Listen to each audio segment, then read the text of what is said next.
Hello, everyone. Welcome back. We are going to get started.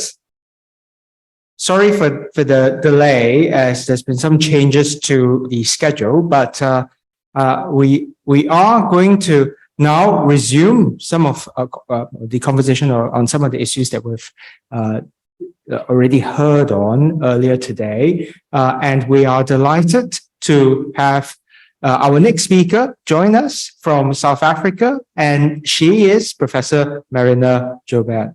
So Professor Marina, as you see, has got an illustrious CV, lots of experience in communications. She's going to speak to us about developments in South Africa. Of course, we have seen many important developments there in relation to COVID-19. And so I do believe that there's going to be a lot of important insights that we will gain from experiences that she will share with us on. And therefore help also to contribute to developments in this ethics guidance document for social listening. So without further ado, it's over to you, Prof. Marina. Thank you so much again. Thank you so much, Calvin, for this opportunity. I'm really sad not to be with all of you there in Hong Kong, but I'm very glad to participate and really looking forward also to hearing all the other talks online a bit later. I want to start by admitting something, that when I met Calvin the first time and we started talking about social listening and he was telling me about this event, I realized that, of course, I had a good idea what it was about, but I didn't really hear the term very often, and I didn't really understand what it was about in the science communication circles where I operate and where I do my work and my research and my teaching. So what I wanted to do today, just very briefly, to maybe think about how social listening relates to the field of science communication as I know it, is to define science communication as we do in the circles that I work and do my research, and then think about how does social listening fit into that, and then maybe reflect very briefly on three key trends that really affect this and that are relevant to science communication and social listening. So the three trends that you see on the screen there. And then to think about, but if we don't use social listening, how do scientists then know the publics they are engaging with? And then thinking a little bit right at the end, how can we bring social listening closer to what we are doing? How can we maybe benefit from closer collaboration as well? So when I define science communication, and it's about communication of science outside the academic environment. So it's about making it visible, relevant, meaningful, accessible, and memorable, which is a lot to ask for, to diverse public audiences. It is very much about providing information, but it doesn't stop there. It's also by engaging with those audiences, listening to their concerns and expectations, and also about co-creating knowledge. So it's quite a multifaceted and demanding definition. But one can also summarize it in a way by saying it's building bridges between science and society. In science communication, we always have this idea that there's a gap somehow. Science is advancing very fast, things change very fast, and society is somehow left behind, and we've got to find ways to bridge that gap. And we see once again that science communication can be about promotion, it can be about advancing, reputations for institutions, but it's also about sharing knowledge, and very importantly, it's also about listening and dialogue and public input. So the emphasis has changed very much from one way to two-way to multi-way engagements. There are a number of terms that we use in my field that are related to science communication, like literacy, outreach, popularization, citizen science, public relations for science, even science journalism. But importantly, this one, public engagement with science, has gained a lot of traction and momentum in recent years. So now, why are we not paying more attention to social listening? Because clearly it's important for us to understand and know the audiences that we engage with. So I started reading up a little bit about social listening, and I know that all of you are much more experts on this than I am. But I actually came across this definition that was published in the Times of India that I thought really made sense to me. And it said social listening is the process of mining data from social media sources to discover actionable insights, monitor online reputation, identify consumer insights, and find new influencers. So yes, it's clearly a little bit more in the commercial sort of marketing space, but one can clearly see how it can be a useful tool as well in public understanding of science and public communication of science. So if we think of social listening as keeping your finger on the pulse of society and understanding what people are talking about, when I started to wonder then why are we not paying more attention to this? Because we know that, know your audience is a golden rule in all strategic science communication as well. And I wondered, is it just me who don't know about social listening, or what is the situation, in my field? So what I did, this is not a scientific study by any means, I just did a very quick search. I looked for the term social listening in some of the key journals that are published in my field. And so there are 3 that are sort of journals that are devoted to science communication. And when I looked for the term social listening as a phrase, I found exactly 0 matches in all 3 of these journals. And you can see that these journals have been published for a long time. The oldest one dates back to 1979 already. And these 3 journals, there are others, of course, there are many others, but they are considered the leading journals that are actually fully devoted to science communication in the circles that I work in. And so, okay, so if there's no research in these journals published, that already tells us something. I also went to abstracts of conferences of the PCSD network. Now, the PCSD network is a big network of science communication professionals around the world. We meet every second year. And also in the abstracts, I found 0 in 2018, 0 in 2021, and I found 1 in the book of abstracts in the most recent conference that actually happened earlier this year in Rotterdam. I did find some social listening articles in other journals that are more in, healthcare and marketing and tourism and digital journalism. You can see some examples there and the numbers. And I did find when I went to another publisher, Sage Journals, I found quite a number of articles, 134, that had some reference to social listening. So it's clearly an important topic as well in academic research. It's just that it doesn't really feature in the field of science communication and the journals that I looked at. So with that background, we know what science communication is about. I'm beginning to get a grip now on what social listening is all about. I thought, okay, there are 3 things that are happening in my field that makes it more relevant for us to talk to each other and to find more common ground and to really benefit from mutual experience. I want to say something very briefly about the massive changes that came about as our media ecosystems went from mainstream to social. I want to talk a little bit about models, the deficit to dialogues transition, a little bit about the science of science communication, what that's all about. So, of course, when I started my career in the 1990s, more or less, we spent a lot of time on mainstream media. That was the only way to really get science into the public domain. We helped our scientists with media skills. We curated and really nurtured relationships with journalists. And in those years, journalists and news editors were very powerful gatekeepers. They were really the ones who had the power to decide what went into the public domain. And therefore, the mass media was an incredibly powerful and important part of the science communication ecosystem. Of course, that has all changed dramatically with social media that continues to evolve and disrupt science communication ecosystems. And as you all know, social media is a double-edged sword. It gives us amazing, almost unparalleled new opportunities to reach audiences and engage, but it also allows misinformation and disinformation and kind of information to spread that you can't always tell whether it's credible or not. So everybody can communicate on social media, everybody can share. It becomes very hard for the public also to tell what they can trust and what they can't trust. So then a little bit about the models, without too much, just a touch of that. I think one can summarize it by saying in science communication, there's been a big shift from thinking about our audiences as passive recipients of knowledge that we can just tell them what the facts are and they're going to accept it, moving towards a model of dialogue where we can really share and listen to each other. In science communication, you often hear people talk about the deficit model and how bad the deficit model is. I think we should really think about this carefully. The problem with the deficit model is not the one-way flow of information, because really sometimes we do need to hear from experts. We saw that during COVID as well. People want to hear from people who can tell them what's going on. They want advice from experts. But the problem with the deficit model is that we assume if we give people information, they will trust it. If they only know more, they're going to accept everything. And of course, we saw that very clearly during COVID as well, that simply giving people information does not necessarily mean that they're going to agree with everything you say. So that is the problem with the deficit model, is that we think people will trust everything we tell them.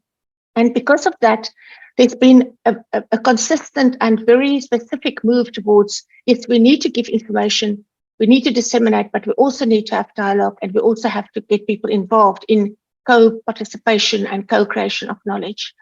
I really like this way to look at science communication as a kind of a reset model, where we see that dialogue can lead to participation, and that can feed back into deficit or one-way communication. So there's depending on what's happening, depending on the situation, we need different approaches to science communication. And as I said before, public engagement is really the new buzzword. And the big, one can say so much about public engagement, but the way we describe it, it's intentional and meaningful interactions that provide opportunities for mutual learning. So it's about scientists learning from the public as much as the public is learning from science. And it's about respectful dialogue, giving everybody an opportunity to have a say, valuing different ways of knowing, valuing different knowledge systems, etc. And when you look at the topic of public engagement, you can clearly see that this is a hot topic in the field of public communication of science. This is another study that I did when we looked at the Web of Science between 1995 and 2019, how many articles mention public engagement in relation to science in the titles. This is only the titles of research articles, and you can clearly see over this time period how public engagement has grown as a very important and much debated and much written about topic in the field of science communication research. Of course, public engagement is not without its challenges. It's a whole new culture for researchers who are used to having authority and autonomy. It takes a lot of researchers to be willing to listen to public, to engage with them meaningfully. It requires new skills and resources. Of course, there are risks. If you don't plan things properly, if you don't know what you're doing, things can go wrong. It's sometimes very hard to demonstrate that it's actually making a difference. And possibly one of the biggest challenges is the idea of scaling. As I show in this graph, when you do social media or mass media or public lectures or even big exhibitions, you can reach fairly large numbers of people. But if you move towards the right, towards debates and dialogues and focus groups and that kind of thing, it's only possible to engage fairly small, limited groups at a time. And that's one of the challenges of engagement. So the selection of the audiences that you engage with become incredibly important.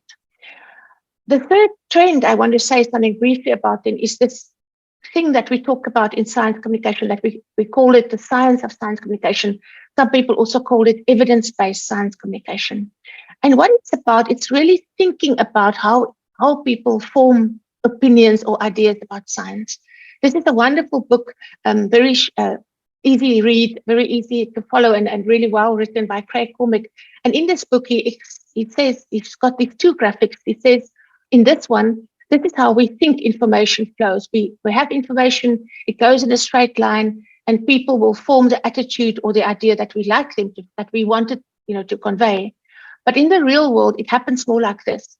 There's lots of interferences and shortcuts and values and confirmation bias and backfire effects and motivated reasoning and many other things that can actually influence how people respond, what kind of attitude or response we're going to see.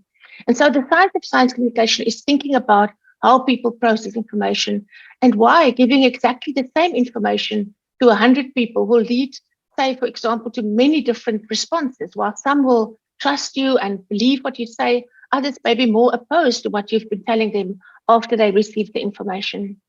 So to try and summarize it, the science of science communication is about not communicating on a gut feeling of what might work, but actually looking for evidence of what works when we communicate, how to build trust, how to achieve behavior change. It draws on communication as a science, also social psychology, behavioral science, and related fields. It focuses on the human nature that we must keep in mind when we communicate science. It often comes down to thinking about how much is about facts and how much is about feelings, and to acknowledge how important those feelings are.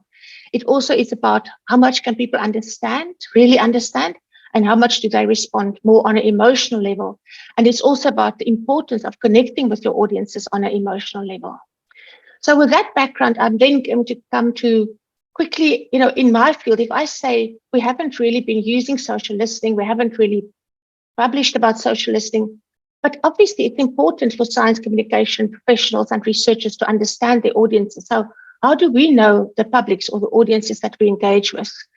We know that even in my field, people have talked about the importance of moving away from a public understanding of science to scientists' understanding of the public, really understanding what people want, why they're concerned. And the way it's done in my field is more traditional, if I can call it that, social media content analysis. So looking retrospectively at a body of data that you extract from social media. It's often focused on a specific channel and for a specific or limited time frame, and it's also limited to specific role players or keywords. So mining the data in that way, it's mostly retrospectively. And the other way that we do it in the field that I work in is these very large national or multi-country repeated surveys that we over time, and we can then look at comparisons and trends. You may have heard, for example, of the Eurobarometer. These are repeated surveys of the public to test their knowledge and attitudes. The Wellcome Trust does these global monitors from time to time. In the United States, the Pew Research Center, also the National Science Foundation, they do big surveys all the time, repeated for many years. Some of them have been going for decades. And based on the answers that people give here, they come up with insight about how people feel about science. But the problem with these surveys, of course, is that they are very expensive and they're limited to the questions that you can ask in those surveys. So I think with that background, there really is a lot of potential for us to think about social listening and how it can move closer and how our fields can benefit from working closer together. Because as I said before, you have to know your audience, you have to understand their perceptions and concerns. And therefore, I think social listening can really offer us some alternatives or some supplements to the traditional methods of studying the public for science. And it could really become a very powerful way to inform strategic science communication and engagement incentives. And if I ask myself then, but why is it not used more widely in science communication circles? And I also spoke to some colleagues about it, I think the reason is how it is defined and how it is seen. There's almost a perception of a clash with the norms of science to be, something very academic. And if you look at how social listening is defined, you've got the definition on the screen there. I'm not going to read it, but you can see the words that I've highlighted. It's about branding, it's about industry, it's about marketing, it's about the marketplace. And I think many scientists think that's the only purpose for it. And in my field, I'm not saying all scientists, but in the field of science communication. But what we have seen, and this is the positive trend in this field, is that especially during COVID and also in South Africa and in Sub-Saharan Africa, people have started to use social listening in health communication specifically. And if you look at health communication journals, you're beginning to see now more and more people paying attention to this, where we can move away from only tracking brand insights to actually understanding public sentiment and trust in science-related topics and in science figures of authority. So I think there's a lot of potential for that. But at the same time, I think we do have to take notice of some of the challenges for using this tool. And I think you are very well familiar with these challenges, like just the volumes of data, the nature of social media, all the algorithms and bots and echo chambers, some concerns about the authenticity of the data and the way it emerges on social media, some privacy restrictions and changing access rules to social media, the potential for researcher and search biases. And very importantly, also in my context, in a country like South Africa, and that's very unequal, is the concern about access and representation, because not everyone is on social media. Some groups are underrepresented, especially lower income groups. And there's also some concern, of course, then about digital and language barriers. And last but not least, if we as researchers want to really make use of social media, there's going to be a big requirement for new tools, and there will be some costs and some associated learning curves. Also need to say just very briefly, you're all very well aware of the changes and the turmoil over at Twitter. And I see in the circles that I read and the discussions I follow that academics are very negative about what's happening at Twitter. Twitter has been the one social media platform that scientists have really embraced, and the changing rules there since Elon Musk took over are really causing people to reconsider where it's still a useful space. And there seems to be some attrition of scientists using social media, specifically Twitter. But I think it's leading to a general concern about social media as a research source as well. There was this recent feature in Nature where Nature themselves did a survey of scientists, and where they also found all these signs of dissatisfaction, and they've documented some other platforms that scientists are moving towards. This article about the institutification of academic social media and TikTok, you can Google, and I'm very happy also to share the slides with you, of course.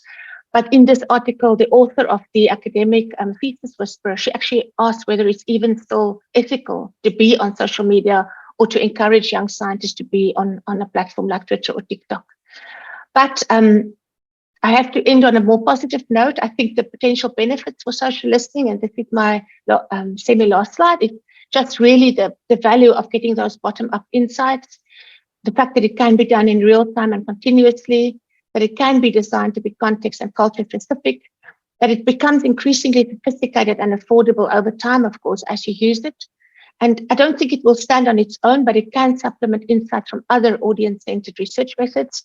And I therefore think and hope that we'll need more productive engagement between social listening and public engagement. And with that, I also invite anyone who wants to get in touch to contact me and maybe to continue this conversation. Thank you so much, Calvin. Thank you so much, Marina. That was wonderful. Okay, well, formal welcome back to everyone. We went ahead with the schedule, given that we've got participants via Zoom, as well as, of course, Marina's teaching commitments. So all of these sessions are recorded. So if you have missed anything, would like to catch up subsequently, you're welcome to view the recordings. Hannah is able to join us only today because of teaching commitments, but we're very grateful for her being here. Like Kimantri Center. So Kimantri directs a WHO collaborating center in bioethics. Hannah, likewise, the center is a WHO collaborating center, so working very closely with a number of these developments, including the ethics guidance document. So Hannah, as you see, is trained medically and also has done a lot of work in bioethics. She is with Yonsei University in South Korea, and she's also going to share with us experiences that South Korea has had. So South Korea has been very famous in, at least in the initial phase of the response to the pandemic. And then, of course, there have been some other developments that followed. So over to you. Thank you so much, Dr. K. Thank you. Good afternoon, everyone. Thank you so much, Professor Kevin Ho, for your introduction and for this great invitation to the wonderful meeting. It's my great honor to be here to present about challenges in infodemic management during COVID-19 crisis in South Korea. So, I will briefly introduce some background of our country, and then I will share some legal frameworks and legal precedents, and then our governmental policy response. And I will also share some private sector's efforts, and then I would like to summarize some challenges in our country. So maybe we can summarize our country's main measures like that. Trace, test, and treat program that is adopted by our government, and it is also later abandoned. And we also had timely and regular vaccination program, and we also had very strong social distancing program and policy, including isolation and comprehensive management of infected cases. So as you can see, actually the mortality rate, it is affected to the low mortality rate in our country. And we reached more than 86% of vaccination rate. It is really high. And I think it's not the old story, but it reminded me on picture in Joseon Dynasty. In the picture, I think there was a national examination, and they wanted some distancing for preventing cheating. But now in the picture, they took an examination for preventing spread of disease. And maybe you could see some no spectator sports game to prevent massive gathering. So I think this picture is too, the characters are too small. As you see, our government, I would like to review some communication policy of our government. Maybe we can summarize it like daily reporting, advice and education for social distancing and personal hygiene. But after the first case in 2020, we had major cluster at Shincheonji Church in Daegu city. And actually, Shincheonji is very similar and local religion in our country. So they made a lot of rumors and stigma. Even at the time, the Daegu city was blocked. Yeah. And next cluster was identified in Seoul on May, and most of them are gay clubs. So it also made a lot of issues focusing on minors LGBTQ. And then next, the second largest outbreak also happened in a church in Seoul. So actually, those kind of serious cluster made a lot of rumors and issues and stigmatization. So, and very before the COVID-19 crisis, actually our previous president was impeached. So, the political conflicts was not solved. So the rumors were complicated. At the time, South Korea's response had some principles from openness, transparency, public engagement, and innovative means. And I think transparency and public engagement policies are engaged to the infodemic policy. And also, infodemic was introduced in our governmental paper to the myth and disinformation being spread on social media on disease prevention, treatment of face, mask, and transmission distance. It's really specific. They mentioned the transmission distance. So at the time, several serious concerns were emerged like rumor, unidentified, anonymous, quarantine, distortion, political gain, and even social disruption. And then, from Professor Moodley's presentation, I thought review by timeline is needed. So because before vaccination and after vaccination, the rumors and infodemic policies are different. So after vaccination started, the social perception got different. Maybe you can see the positive and negative emotions and attitude related to AstraZeneca and Pfizer vaccine. So let me share some legal frameworks and some legal precedents. Maybe we have 4 major related constitutional court cases. So first one is related to challenging vague restrictions on false information based on the Electronic Telecommunication Act that penalized disseminating false information intending to damage a personal public interest. The court ruled that this as unconstitutional because of invoking clarity and freedom of expression principles. And the decision stressed the need for well-defined restrictions that don't unduly constrain expression. Next case in the next case, the court was focused on clarifying ambiguity and avoiding excessive restriction too.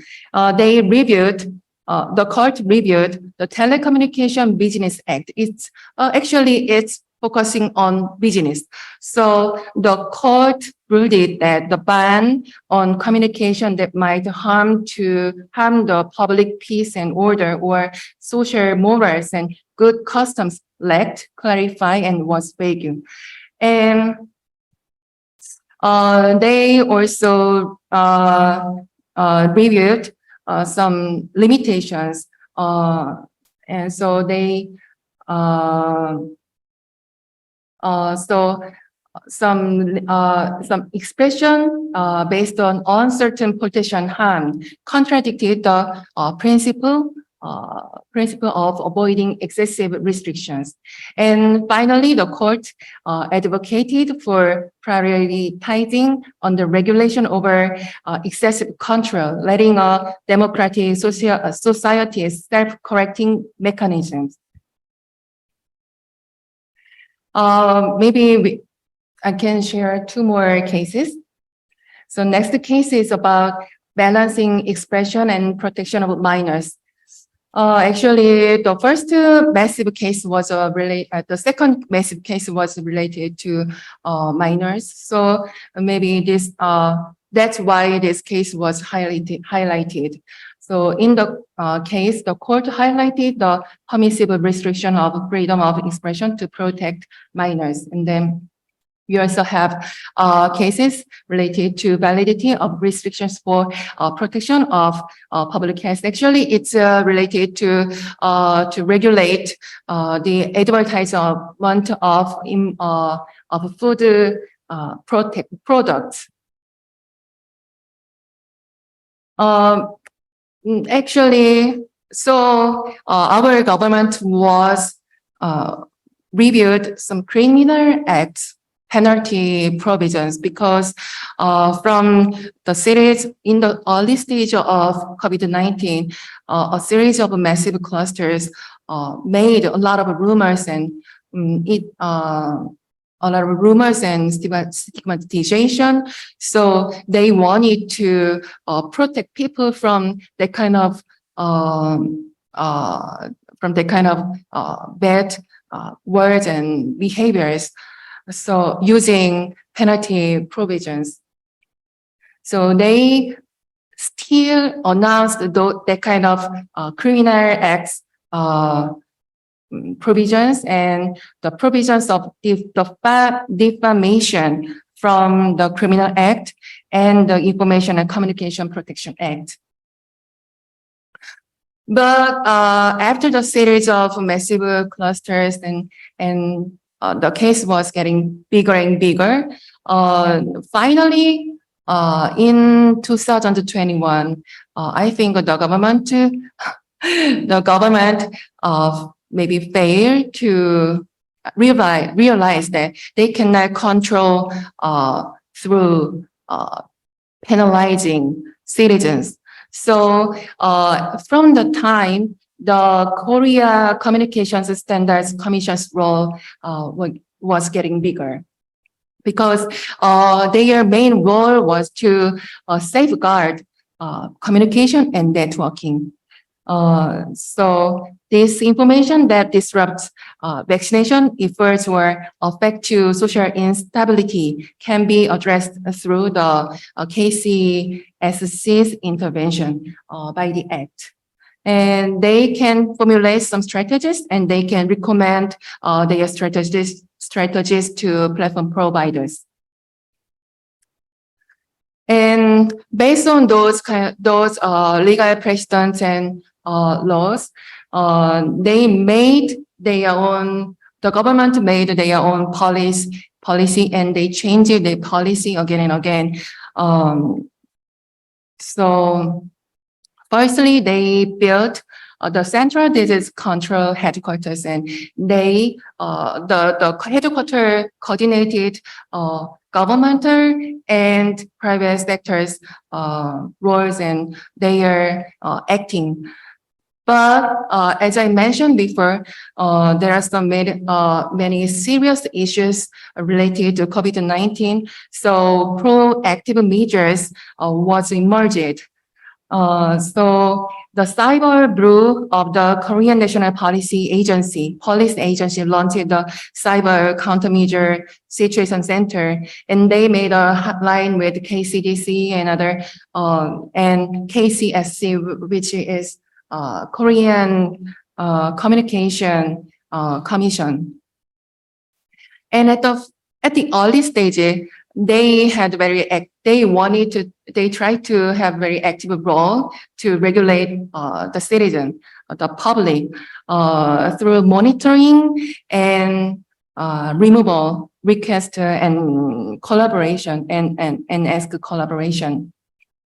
So once they monitored online platforms to identify misleading contents, and this bureau and the KCDC was also supported the kind of monitoring activities.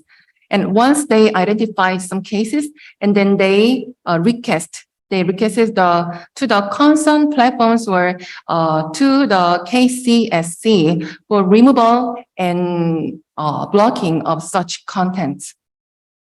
And they also had a collaboration with other international companies such as Google, Twitter, and Facebook.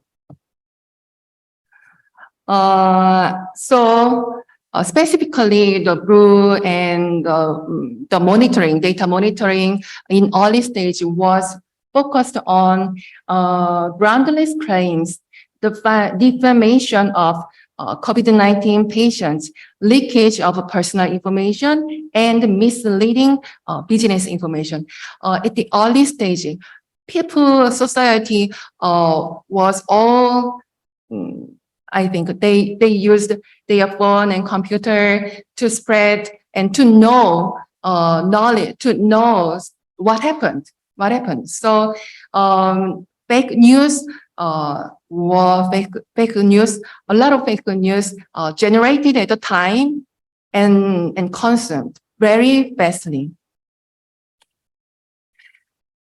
Also, as I said, KCDC, later the KCDA, it becomes an agency, governmental agency, supported to report some cases to the KCSC, and they also announced some typical cases on their web page. But actually, the reason why I brought these cases is the reasons are, firstly, they only posted 12 cases, and secondly, the cases are very radical and very simple, and third, comparing to the shared result, it's really simple. But previously, as I shared, some rumors related to political gain and some other social disruption or stigma. So I thought the reason why they just posted the kind of very radical and very simplified cases. Next is self-regulatory efforts from private sectors. Actually, I think it's really a new one in South Korea, because before then COVID-19, we didn't see the kind of self-regulation approach that much. So they showed very reliable actions during the crisis, during the epidemic, and also we found some applications for data sharing, such as for real-time mask inventory data or storing data. And also we found some media guidelines to urge journalists to differentiate medical facts from opinions and avoid sensational language that could indeed incite social unrest that is published in 2020. And next one, Korea Internet Self-Governance Organization is a major platform, a group of major platform companies in South Korea, such as Naver, Daum, KakaoTalk. So they had their own internet policy, and they revised their policy because in 2012, because in 2021, because as government failed to penalize the citizens about the infection and spread of disease, maybe they found another approach to report and to block or removal of data by government. But it's really limitation. Their efforts were limited. So the government emphasized the role of private sectors. So they changed their internet policy, but actually still they didn't have the clear legal background of the self-regulation. So at the time, they had a very conservative position to delete or block data circulation or data. So in their policy, the post should contain information about COVID-19, such as its existence, treatment, prevention, diagnosis, infection, or social distancing, and it should be confirmed at first by the WHO or the Disease Control and Prevention Agency, KCDA. They only use the two references to delete or to block the data. But actually, sometimes we found some information is nearly false, but some information nearly closer to fact. And it is mixed with other information, with other rumors, something like that. So from the background, they once announced, the KISO once announced their response reject, and they tackled more than 1,000 cases, and for just 6 months, and they focused their target disinformation was on existence, treatment, prevention, and diagnosis, transmission, something like that.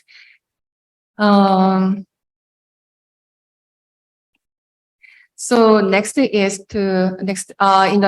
the next slide, I would like to share some challenges in our country.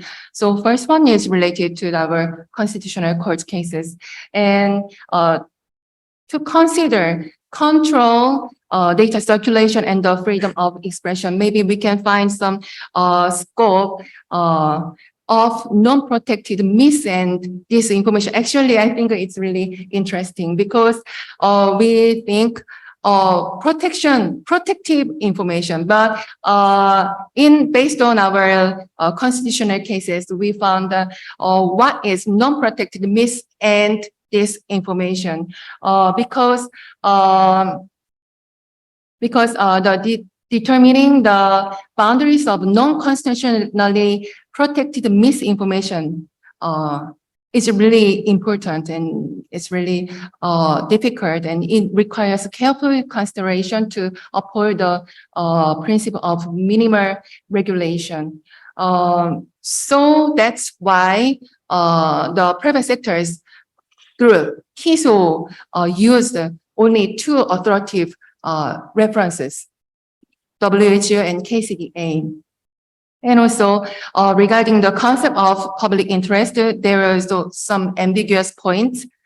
The notion of public interest in the context of non-protected misinformation, as seen in the case of the Telecommunication Business Act, necessitates clearer criteria for identifying harm rather than advocating for hasty legal amendments. So next one is more related to the recent cases and recent responses from the government and private sectors. So action for uncertain information is really important. As I said, some information are related to nearly false, but if there's lack of evidence, lack of evidence, which is false, then our self-regulatory approach cannot act because there is no reference about it. And as I said, there's some uncertain information, and maybe we can make some labels. But actually, I think it's really different in the context of a country and context of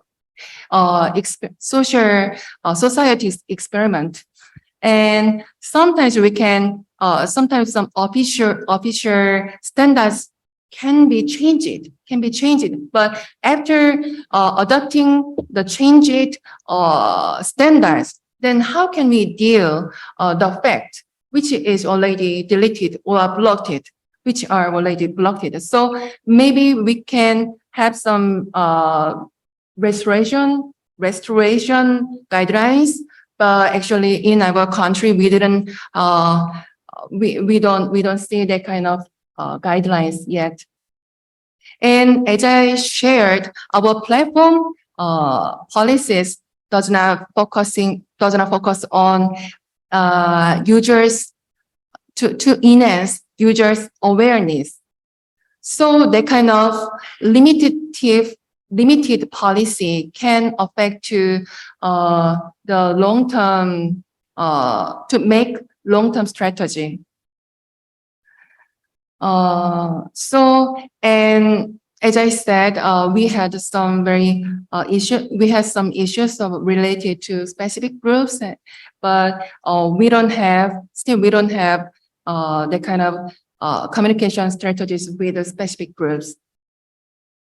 And the last point is our recent movement. Actually, in some draft of the legislation, they want to focus on infectious disease spread epidemic, but in other part, they want to generalize that kind of response to the natural, expanding it to natural disaster. And next is about Infectious Disease Control Act. Actually, we don't have legal regulatory basis for responding to mis and disinformation in the act. We have penalty provisions in other communication act. So that's also so it's like so it is difficult to restructure and revise the act. And during the COVID-19, privacy was really important issue related to using some applications for tracing people. So in the previous revision of the Infectious Disease Control Act, they only focused on privacy issue. They justified their tracing measures. So maybe now it's time to move their focus on that kind of infodemic policy. And as I said, our rumors were, most of our rumors were anonymous, unidentified. So we do not provide re-identifiable action. We don't permit that kind of re-identifiable action of private sectors yet. And maybe, I don't know, AI tool is really important and really effective, but maybe the purpose, the original purpose can be changed. The very sound original purpose can be changed. We don't know how the technology can be used.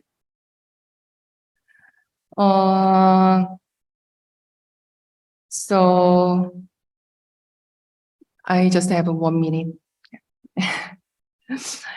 For regarding the self-regulatory approach, maybe, as I said, the determination of false code is really different. And maybe we have to use more other authoritative references for fast, effective fact assessment. And maybe we have a cross-border issue, but because for information data sharing, there's no border. And I also found WHO's in the WHO webpage, they monitored only two countries in Western Pacific region. And actually we have so maybe linguistic coverage of data monitoring is important. So finally, as I prepared this presentation, how I had a question, how we see in our country, how we see citizens regarding the infodemic policy. So I think citizens can deal who are very good generator of and delivers of good information. So maybe in our country we wanted to penalize some people, but now our attitude can be changed. It's changing now. So and based on the constitutional court cases, targeting to improve and protect the freedom of expression and social resilience in the future. And in the future, public health treat is really important. And we also have some homeworks to see our some approach, like how can we continue our regulatory approach, or how can we make some balance with self-regulation approach. And actually in the previous self-regulation approach, the industry was centered, but we see citizens should be centered on the communication and make good accurate information generating. Thank you so much. Thank you so much, Dr. Kim.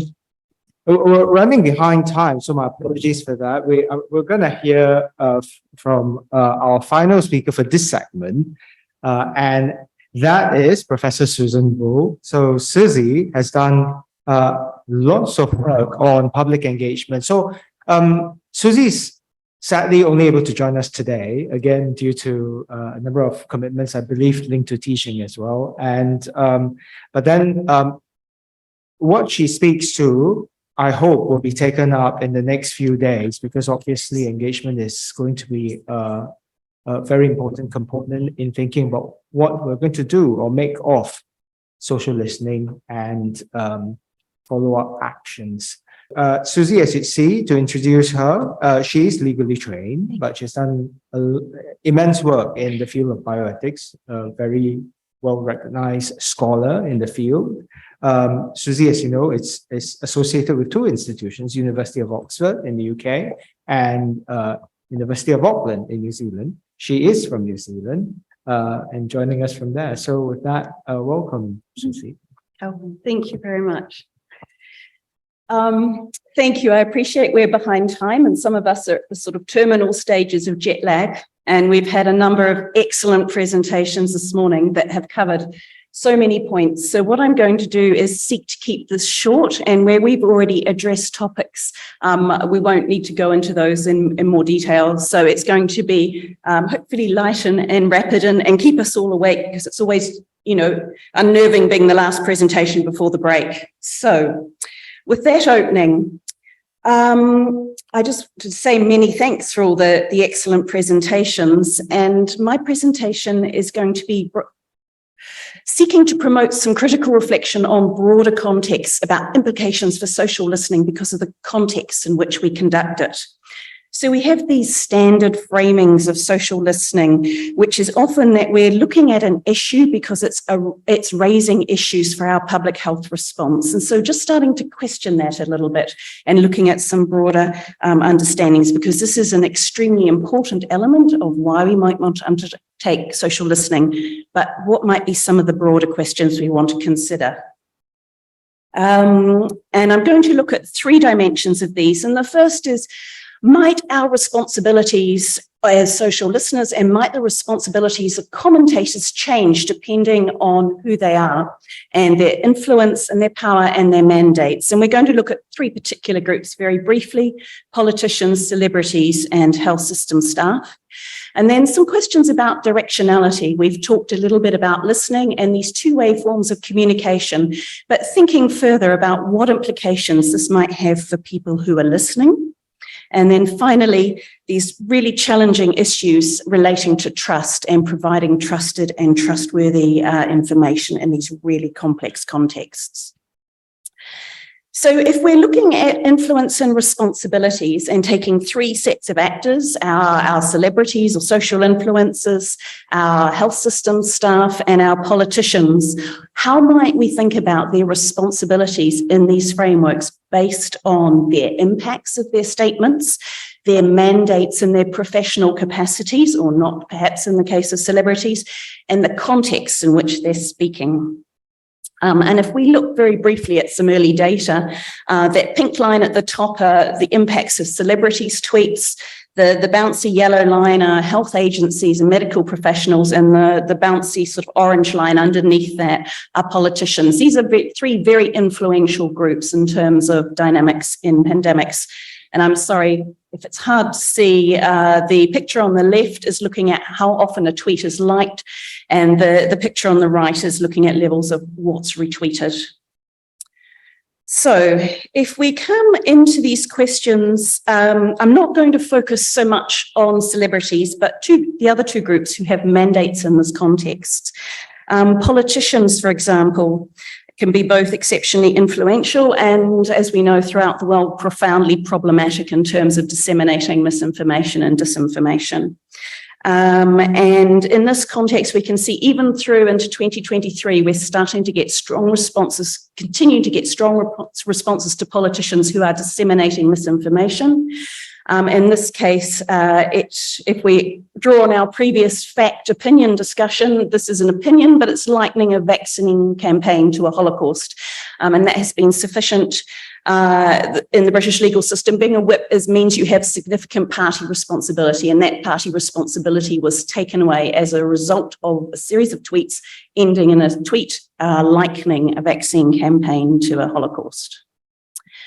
But there is also some interesting questions about the context. So Marjorie Taylor Greene, yet another Republican who was banned from Twitter during the COVID campaign, had a history of misinformation. I mean, this is a lady who has claimed that a space laser caused Californian fires and questioned 9/11 terrorist attacks. And so some really interesting questions arise here about why she was banned for misinformation about COVID in the public health emergency, where, for example, it seems that her previous examples of misinformation may have been eyed with a more tolerant ear. So what kinds of additional responsibilities might we think senior stakeholders have in the context of health emergencies that mean we can no longer allow some of these more random facts, opinions, and conspiracy theories to arise, but instead we actually need to tamp down on them? And as was raised beautifully by Terry earlier this morning, again, we also have these very thin lines between political commentary and free speech. So if we look, for example, at MPs in the British system, there's a responsibility of opposition MPs to perhaps critically reflect on the government's response to COVID. And here we see examples of a critical reflection on government response being characterised as misinformation and disinformation, and the response of the MP who had her information framed in that way. And the relevant units, the rapid response unit and the counter disinformation unit, were very quick to say the fact that her comments were included did not necessarily mean that they were counted as disinformation, but they were nonetheless included in reports about misinformation and disinformation. So we start to see some very blurry lines about how opinions are framed, particularly when reflecting on the adequacy or not of political responses. We've also had some interesting discussions in the earlier presentations in this session about doctors and doctors promulgating misinformation. And we've got a report coming out last week looking, for example, at US doctors who posted potentially harmful information online. Now, of these 52 doctors, 44 had current practicing certificates in the US. Of significant concern is that they had a median of 67,000 followers per account. These are very influential actors, up to over 110 followers was the maximum. And they were making, it was interesting, across a broad range of disciplines, about 23 disciplines across a broad number of states in the US, and a broad range of claims about vaccine efficacy, safety, treatments that either had no evidential basis or no regulatory approval, and then a broader range of conspiracy theories about, for example, the origins of the vaccine and how it's disseminated. And so these really important questions arise, and we've briefly discussed, so I'll just touch on a couple of aspects of how do we respond to these super influencers. In what sense do we think their responsibilities should change because of the influence themselves, because of the healthcare emergency in which the setting is arising? We may have less tolerance to misinformation, or because they have a particular mandate to act in a particular way to promote public interests, and they are not doing so. And then we have these discussions that we can take offline over the next couple of days. Then what might be these responsibilities? And many of these would not be, for example, within the scope of those producing the reports. These decisions would have to be made at a national level about, as Keemanthri mentioned, criminalising materials, as Hannah mentioned, removing materials. So what extent do we start engaging and trying to re-educate people through to more punitive approaches based on the context and their mandates? Then if we have a brief look at some of these questions about directionality, we had some really interesting discussions this morning about making sure that we're not just listening, but we have a two-way system of engagement with populations. And here, just wanting to take this a little bit further and thinking, where should we not just be engaging with populations about co-creating a new outcome, but we need to actually critically reflect on where our current health policies have got it wrong. And these questions relating to epistemic power and procedural fairness, whose voices are we listening to? What's seen, what's invisible? And to give you a couple of examples, one at a global and one at a more local level, we have whole of society impacts. We have early guidance that, based on clear positive evidence, isolation, social distancing, masks, increased hygiene practices, hand washing, wiping down, are really important to prevent the spread of COVID. However, we have 2 billion people who are involved in informal occupations around the world who do not have the luxury of undertaking these. And this is an excellent paper saying, if we reimagine this, if this guidance was written from the perspective of those populations from the global south, what might we consider to be the primary frameworks?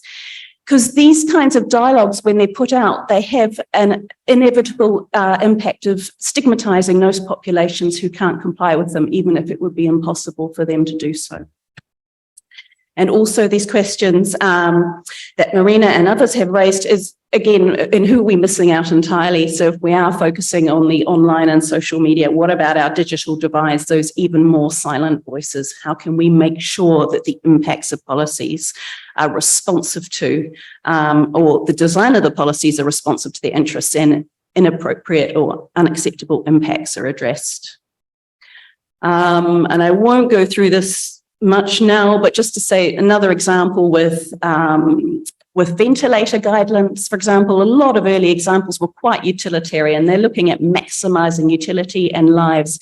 We pay attention to social discourses in that context. We see considerable concern that such approaches impact structural inequalities. Those who are already, through a range of structural reasons, disadvantaged will be more disadvantaged by a utilitarian approach that discounts their access to a ventilator, for example, because of their poorer health status.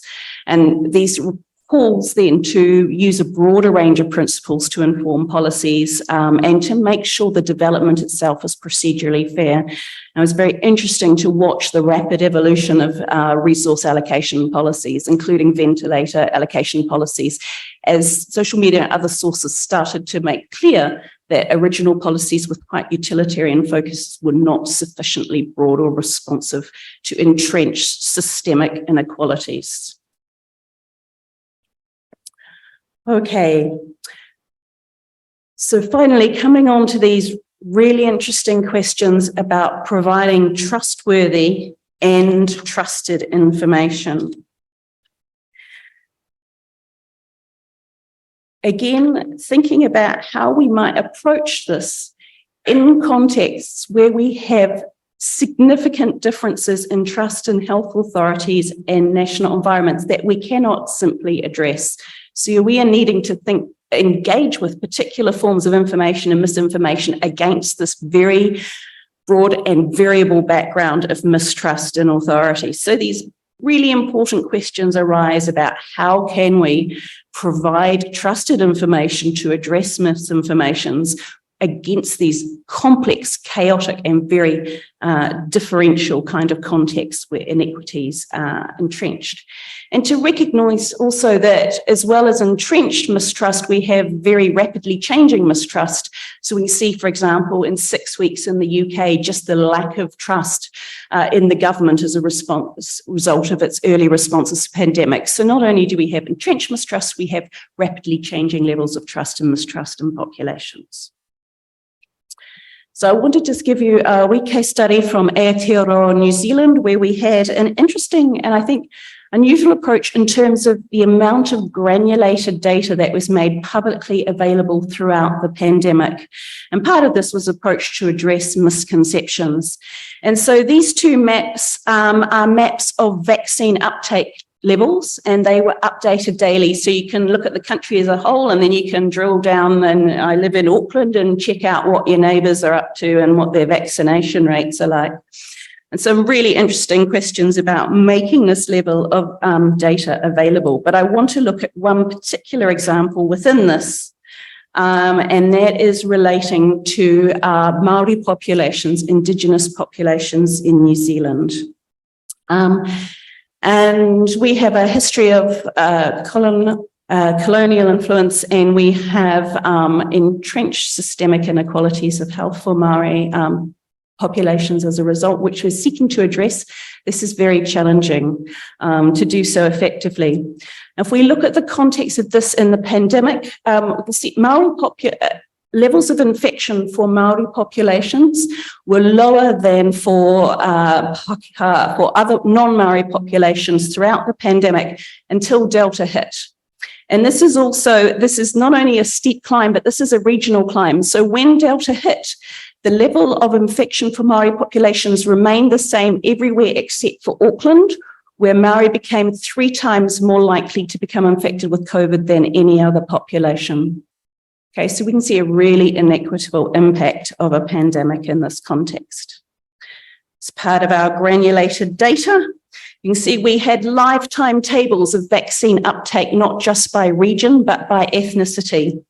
And if you can see the data around this time, it's the 28th of November 2021, you can see these lighter yellow patches showing that we have significantly lower levels of vaccination in Māori populations. I'm sorry, I will make these slides available. I appreciate they're not easy to see. And New Zealand is a country where, as a result of Te Tiriti o Waitangi, the Treaty of Waitangi, and our colonial history, we have responsibilities to address inequities of health, to actively promote Māori health. And this is quite a contested issue as far back as May. In 2020, people were saying this is going to impact Māori populations more heavily. They need to be more prioritised for vaccine access while we didn't have a lot of vaccines available. Even the Director General of Health, a number of senior Māori leaders, Māori health leaders, and the government did not prioritise Māori to the extent that it was considered necessary, and there were considerable debate about that. So we had a very granulated vaccine policy. Access was based on age and location and ethnicity, but there wasn't sufficient prioritisation of Maori populations given the impact upon them. And there's inquiry on this seeking how are we going to change this now? We have levels that are running significantly behind the population, and one of the key considerations was changing our communication strategy. So making sure that we reach populations that are very hard to do so. We reach them in trusted ways. We reach them through Maori communication channels. We do so in a way that is effective, appropriate, and responsive to these populations. And it was a very multi-stranded approach. And we don't have time to look at the complexity of the approach itself, but I'm just going to look at one very small example where we had some intersecting inequalities. And so looking at a very small proportion of the Maori population where we also have links to the gang communities. So they're, if you like, doubly less inclined to trust the government and its frameworks. And so as one of our vaccination strategies, we had a Super Saturday in October 2021 where we had vaccination events throughout the country, vaccinated over 130,000 people that day, which is quite a lot when you consider the size of our population. People being vaccinated is less than 4 million. So it was a very big event. And within this part of the support, Maori gangs in one of the regions just outside Auckland, where there had been some concerns about their role in breaching lockdowns in Auckland and spreading COVID down throughout the country.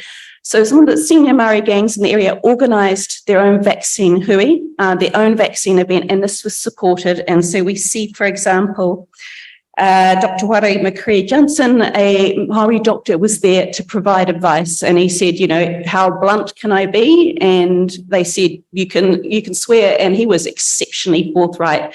This is a disaster. I won't use the language that he used, which did involve swearing, but basically this is a disaster that's going to happen for our population. We need to get our vaccination rates up. And was there the day for the discussions, and we see patched gang members from a number of regional gangs coming in and very evidently being vaccinated to show populations that wouldn't, and very few of the populations are associated with gangs, but they may trust gang leaders' advice if gang leaders do it more than, for example, the government advice. So this role as community leaders from a twice disenfranchised population. Interestingly, our Minister for Maori Development, Willie Jackson, also sought to go to some of the very senior gang members and move as part of this approach, move the approach online. So I've got a link to the video, which is available on YouTube. It's a 4-minute video voiced by senior gang members about approaches to vaccinations. And some of those comments are very forthright. They just get vaccinated. And there was no funding provided for this. The minister's son provided the editing, but this was entirely led by and developed by these gang members. And to just give you a couple of quotes, you can see that this, although there were some calls to be vaccinated, there are some very sophisticated, also very sophisticated approaches that I would like to see more broadly in our communication with populations. So, you know, go and see people you trust. Go and find that information. Go and make that decision for yourself. And sorry to use some of the language here. So whakapapa is a very complex relational concept. It talks about our links from spiritual worlds through to physical worlds, our genealogy, our tracing our history through previous generations, and our responsibility to future generations. So it's a very relational concept of our place in time and our responsibilities going forward. And so we're the holders of our whakapapa, our responsibilities to future generations. So around protecting our tamariki, that's pretty much most kids under 14, and our mokopuna, who are also children, but generally children who are more relations, so grandchildren, great nieces, great nephews. If you haven't been vaccinated, to do so. And talking about to go and vaccinate your whānau, Whānau is a concept that draws on whakapapa. It's more of a family concept. It's fluid. It can speak to the immediate family or a broader collective where there are social ties and responsibilities based on whakapapa. So your more immediate family kind of network, and this can vary. And you can see Harry going even further here, and he's saying, you know, although this is the gang speaking, this is not just about gangs. We're not just speaking to gang members. It's about our families. It's about our communities. It's about keeping them safe. It's our responsibilities more broadly. And you can see it's okay if you don't trust the government. Okay, this isn't the government telling you to do this. This is experts that we trust telling the government. So these really clear distinctions that are designed to foster trust and response without seeking to address these much broader systemic issues about a lack of trust in health authorities and in the government. So my thoughts just here for today is just this importance of thinking really well and creatively and hard about how we address mistrust in contexts where we do not have trust, and that being a global issue. Okay, so thinking about what can be an effective conduit, how can we co-create responses and evidence? How can we provide trusted and trustworthy information to these groups and to disseminate it? What are the multimodal approaches? Because an online video wouldn't have worked necessarily. You also needed doctors available at the sites to talk to populations, to be trusted and available. And there was a broad range of media and other responses as well, more broadly. So very briefly then, I just wanted to reflect on what we were thinking about, some of our responsibilities in this context, and that we critically reflect on the entrenched interests that are driving the design of questions and the approaches to which we listen to communities. And we had some, lovely presentations this morning about the limitations of such approaches, the biases that they engender due to what platforms they use, what kinds of data that they can call on.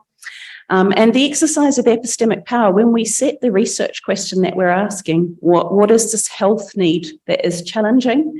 What values and principles are informing our analysis of the data and the framings of the results?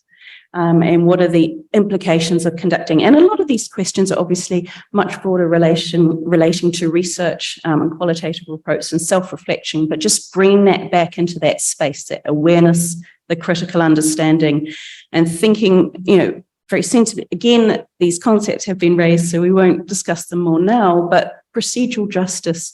How do we, for example, set an agenda for social listening that is appropriate, informed by the communities we're learning to, making sure that we're accountable and transparent and that our approaches are respectful and responsive? Thank you very much. Thank you so much, Professor Boo. Okay, welcome back, everyone, for the second afternoon session of presentations on social listening, ethics, and human rights.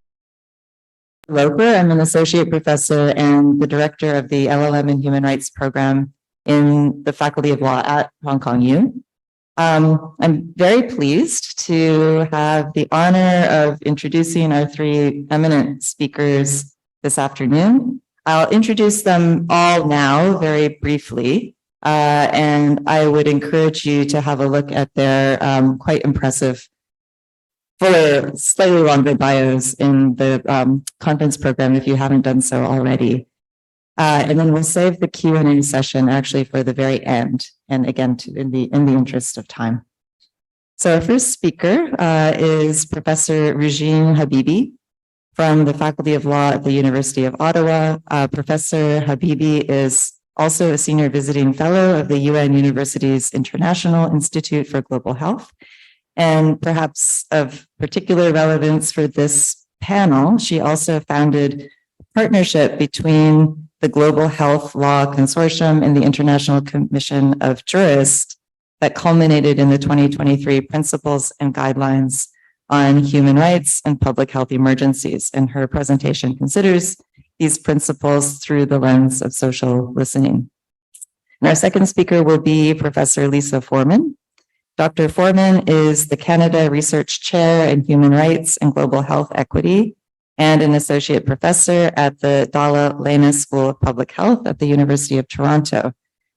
She's an international human rights law scholar. Her research explores how the right to health may contribute to advancing health equity, and she'll be speaking on human rights, social listening, and infodemics. And I think she was also involved in drafting the principles that I just mentioned as well. Is that correct? Our third speaker will be Dr. Jason S. Lamchek. Dr. Lamchek is a research fellow at Deakin University Law School and the Australian government's Cybersecurity Cooperative Research Centre. He researches the intersection of law, security, and technology and uses a variety of methodologies, including socio-legal and critical approaches. And Dr. Lamchek will be speaking to us about technology assisted disinformation regulation from platform to courts. And I'm going to stick strictly to the 20-minute time limit. And I'll sort of wave to you. So maybe look over here from time to time. We'll go through each presentation, as I mentioned, and then save the questions and comments for the very end. So without further ado, Professor Habibi.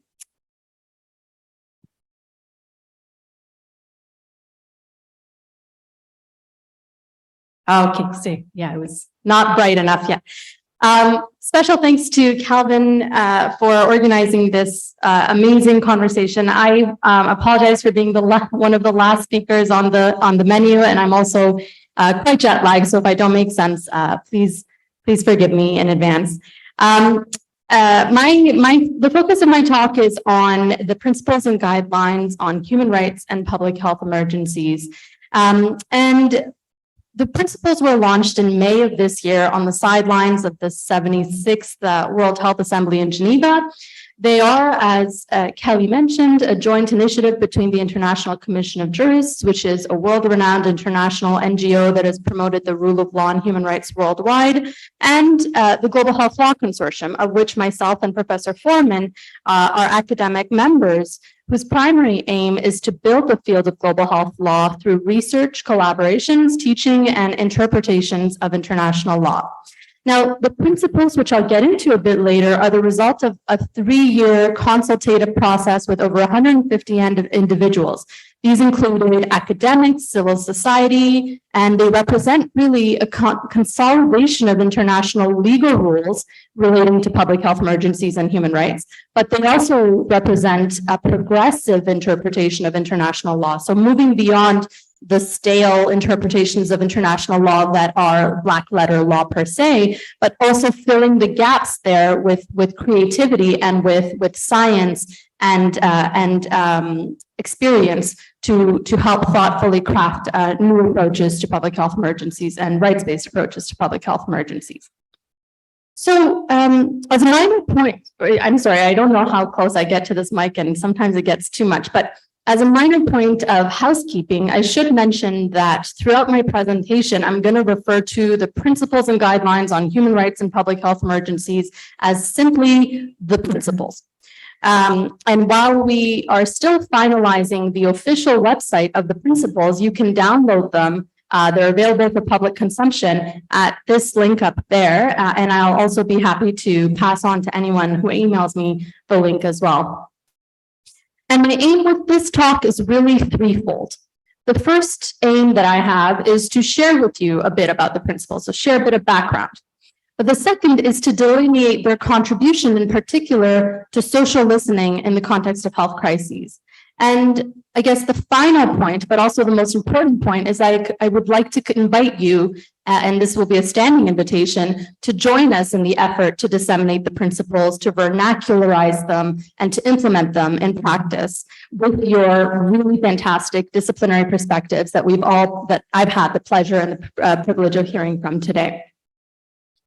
So to start us off, why am I talking about the principles here?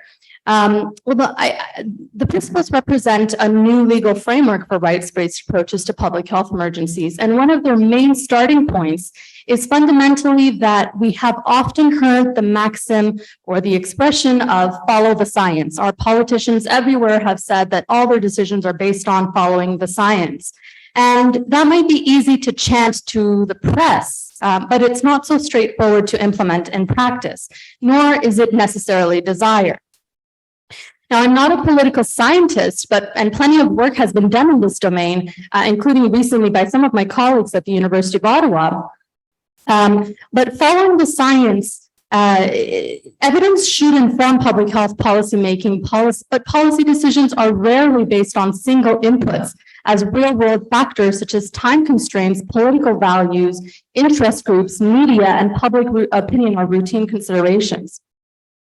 And if we take a closer look examination of policy decisions that are purportedly following the science, whether these involve public health measures such as travel restrictions, mask mandates, school closures, or any other public measure that invariably leads to some restriction of rights and freedoms, we find that those decisions are actually not always or even ever just scientific decisions. They're decisions that are backed by expert advice, but sometimes that expertise can be used to depoliticize policies, effectively to shield them from public critique and democratic accountability.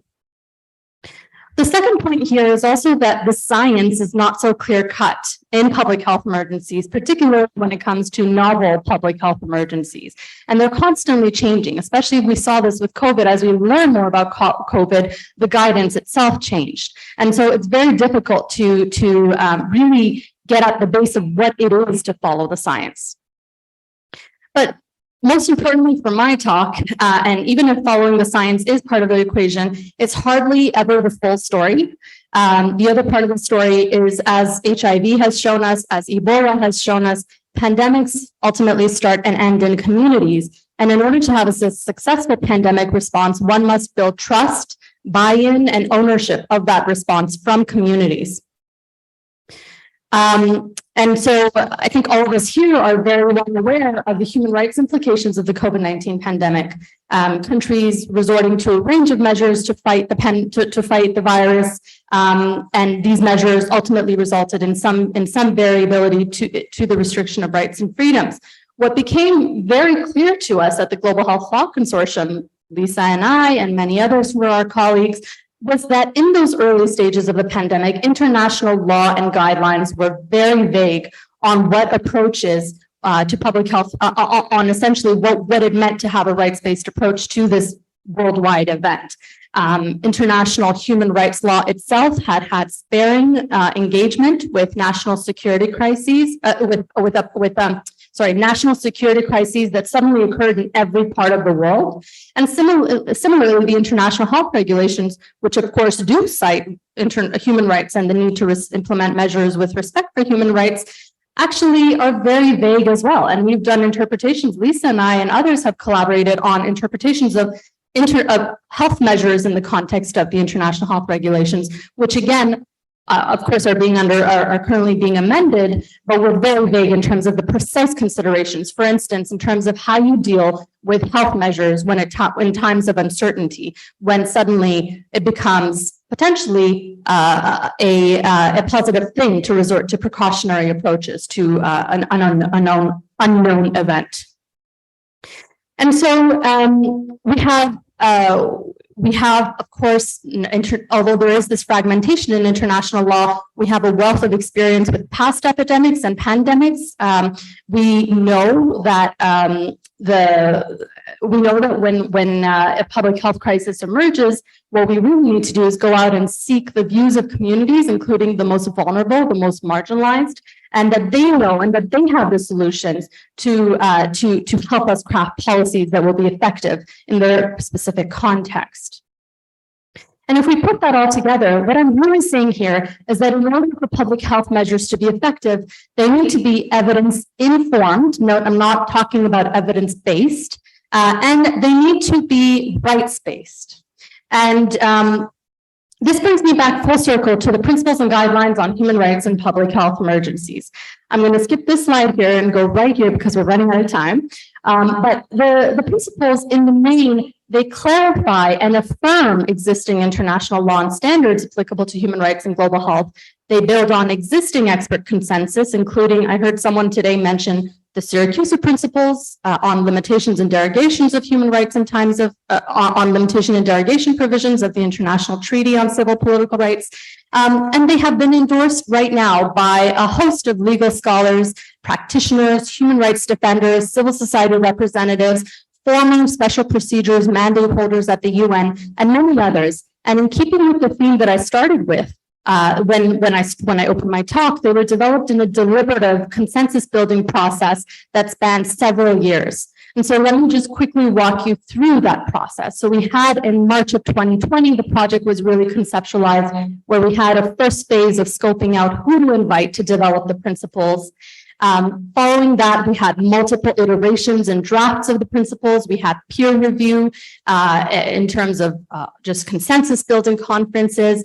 We then had also regional consultations to develop the principles and ultimately had a scoping review of those regional consultations in Nairobi in 2022. And finally, we revised the principles on the basis of all that feedback into a final document, which you can also download at that link that I shared.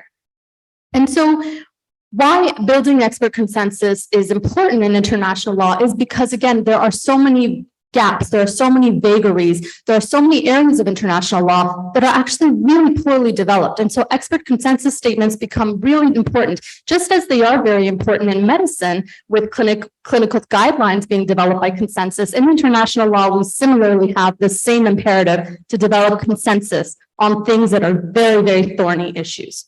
In particular, here we had many unresolved debates in international law. It's unfortunate we don't have, I think, Larry in the room with us, but we focused a lot, for instance, on, yes, oh, here he is, great, on the responsibilities of non-state actors and all that, but that's not the focus of my talk. And so I would invite colleagues who are interested to go and read that and provide feedback to us on that element of things as well. And so here's a quick, I'm not going to go through this at all, but here's a quick table of contents of the principles. They span 28 interrelated provisions, and they essentially, those provisions, just to kind of distill it down into 5 key sections, are about definitions and scope. We do include a definition of what a public health emergency is. And just as a kind of a spoiler alert, it's not the one that's in the international health regulations. That's not the definition we're using. We have a second part, which is around overarching human rights principles and obligations. So the framework, the general set of principles, when you think about kind of basic human rights principles, what are they? That's what that section is about. We have a third section around prevention and preparedness, a fourth section around response, and finally, an extraterritorial obligations section, which is crucially important. This is the obligation that one country owes to another in the context of crises, but also in the context of prevention and preparedness.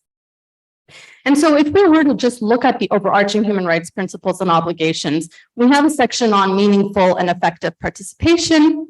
That provision itself is very long. We don't have to go through it today, but I just invite you to pay attention to the fact that we have to take into account, for instance, the self-expressed needs and knowledge, expertise, and perspectives of rights holders, including those who come from especially marginalized places.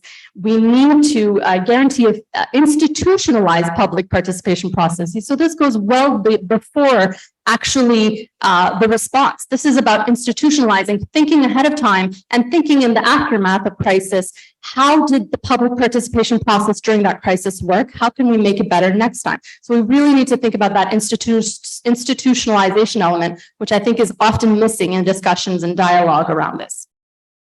I'm going to really quickly skim through these. So the obligations in public health emergency prevention and preparedness also include institutionalization as an element, but also public, transparent, but decision-making processes that are public, that are transparent and subject to legal and administrative review, and that they take into account the health needs and rights of the whole population.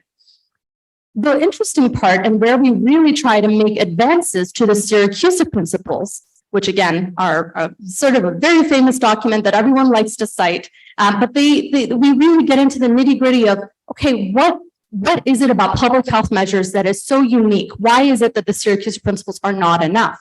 And we come down to what we call, first of all measures have to be rights-based and evidence-informed, but that they also have to be a justifiable measure. And what counts as a justifiable measure is, of course, that it's in line with human rights obligations, that it has, if there is any limitation to human rights, that there is measures to mitigate the harms to human rights. So for instance, if you think about wage subsidies, right, in the context of lockdowns, those are the types of mitigations I'm talking about here. And then finally, informed by public deliberation.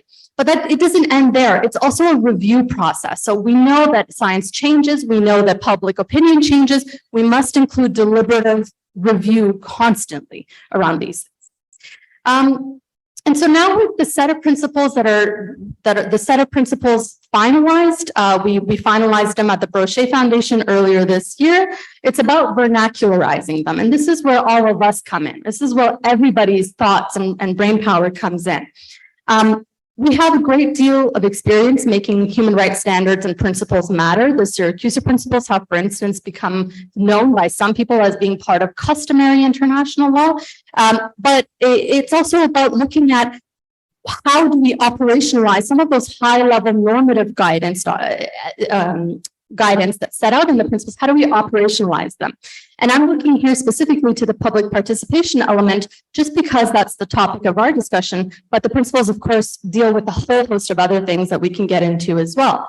And so a silver lining of COVID-19, if any of us want to think of it that way, is that we have public health. It was almost like a live global national experiment of various different public health policy measures, how they worked in practice. And then this includes around deliberative processes. So there's just a host of modalities and methods that we can resort to, from a citizens panel, from a town hall, from having citizens directly sit on expert advisory groups that were advising governments. There's a whole host of ways to operationalize that. And what's really great is that we have this resource. The Participedia has basically just collated and crowdsourced public participation mechanisms. And we should, I mean, I see Terry nodding in the background. I don't wonder if you know about this already, but we should really just draw on these as human rights experts, as health professionals, draw on these resources that are available to really help to think creatively about how to operationalize them. I don't have the answers. I just help develop the principles, but I think we can all have some part to play in vernacularizing them.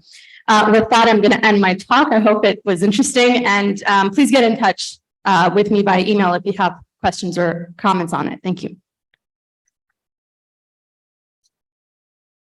Thank you very much, Regine. That you were actually under time, so thank you for that. Moving quickly on to Professor Foreman. You can all hear me, not too much. So I know this is a sort of academia as an endurance sport. So I'm going to gut my presentation and really try and engage with the key pieces of it.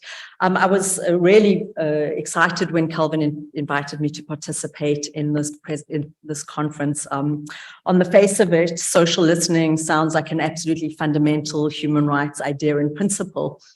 And I think that the idea of social listening really holds the potential to be deeply synergistic with the emphasis in human rights on the participation of affected communities, on accountability and non-discrimination, the three overarching core principles of human rights, and the inclusion of people in the design and revision of policies that affect them, and fundamentally in the building of trust amongst affected communities in public health measures. But equally, social listening holds the potential to significantly violate a range of human rights by overreaching in service of public health in ways that are neither necessary, proportional, time-bound, non-discriminatory, non-arbitrary. What you've already heard multiple times today is the principles, the Syracuse principles that are embedded in international law that should guide the appropriate, very strictly curtailed restriction of rights in service of public health. And to ensure that when governments balance their human rights duties to, on the one hand, realize people's rights to health and life by addressing infodemics during a pandemic, that they should do so in ways that don't needlessly restrict rights in ways that disproportionately impact on already marginalized populations who are disproportionately harmed by excessive restriction of their rights, and that they don't deepen unintentionally power inequities in doing so. And these are really challenging questions. I mean, they're challenging questions in the context of global health governance more broadly, and certainly in the context of international human rights law, which is fundamentally state-centric. And we're talking here about the ability of states, the willingness of states to regulate private actors, and the extent to which non-state actors like private entities, who are some of the key actors potentially in infodemics, the extent to which they can be bound by human rights. And also we are talking about fundamental questions of power and the ability of civil society and marginalized populations to challenge health injustice and human rights violations in a variety of contexts. So what I'm going to do, if I can get my, no, there we go. So what I'm going to do is just give some general, broader ways to think about human rights in this context that build the broader context for behind the principles, and give some more specific ways to think about, well, if we're going to bring a human rights perspective to social listening, what might that look like? And I'm going to propose that it might entail asking 4 to 5 basic questions about the mechanisms of social listening, which is, why are we doing it? How are we doing it? Who is listening and who is being listened to? And what are the outcomes of social listening? None of you will be devastated to know that I'm not going to lead you article by article through the relevant rights in international law. I will make my presentation available for those who really have a deep, morbid passion and curiosity in that part of things. So I want to clarify what I'm talking about and what we're talking about when we're talking about human rights. We're talking about the rights that are protected in international human rights law. This is not the sole legal source of human rights, and law is not the sole disciplinary source of ideas and interpretations of human rights, which are the appropriate subject of a range of other disciplines, politics, philosophy, anthropology, beyond. But as international human rights lawyers, this is the body of law that we're primarily referring to, and the codification of a range of interdependent, interrelated rights that are intended to build on and protect the central precepts of human rights, which are to protect the inherent dignity and equal and inalienable rights all people have simply by virtue of being human, and that extend to both civil and political rights, like your right to vote and free speech, and economic, social, and cultural rights like health, education, water, and sanitation. And as this map on the right shows, almost all states in the world are bound by many human rights treaties, at least 5, often as many as 10, frequently as many as 18.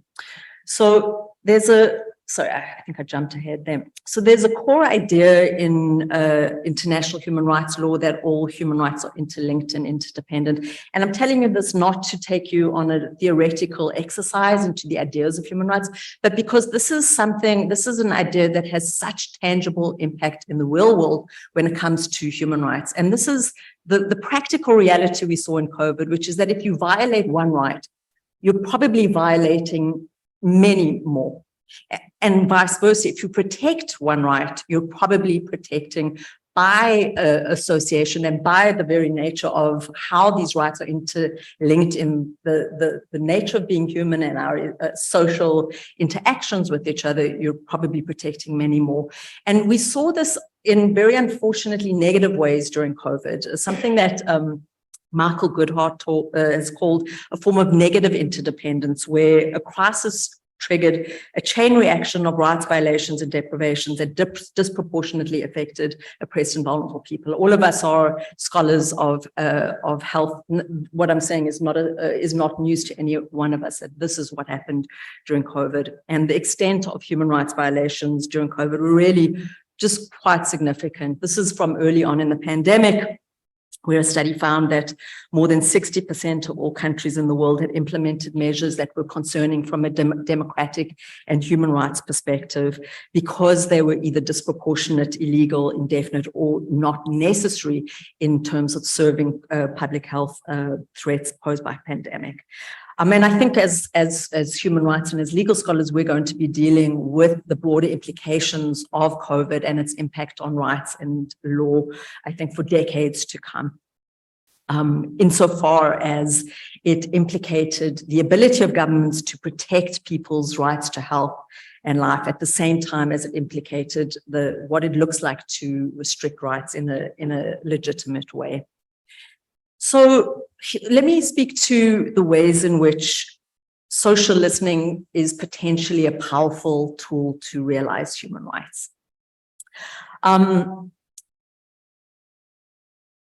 So, I mean, let me step back a little bit and say that one of the things that we saw, one of the broader impacts from a human rights perspective that we saw from Infodemics was that when all aspects of the COVID pandemic were being disputed, nothing looked necessary or proportionate as a measure, as a restrictive public health measure to address COVID. And so this was the tenor of, the picture that I've got in this, the Say No to Mandates came from a truckers convoy protest in North America. And this was the tenor of a lot of discourse in North America around public health measures and their restrictive impact on human rights. So the challenge for governments then is how to balance, on the one hand, their duties under rights to life, health, equality, and beyond in terms of addressing pandemics, and on the other hand, in addressing infodemics and placing potentially restrictions on rights like free speech, privacy, and free association.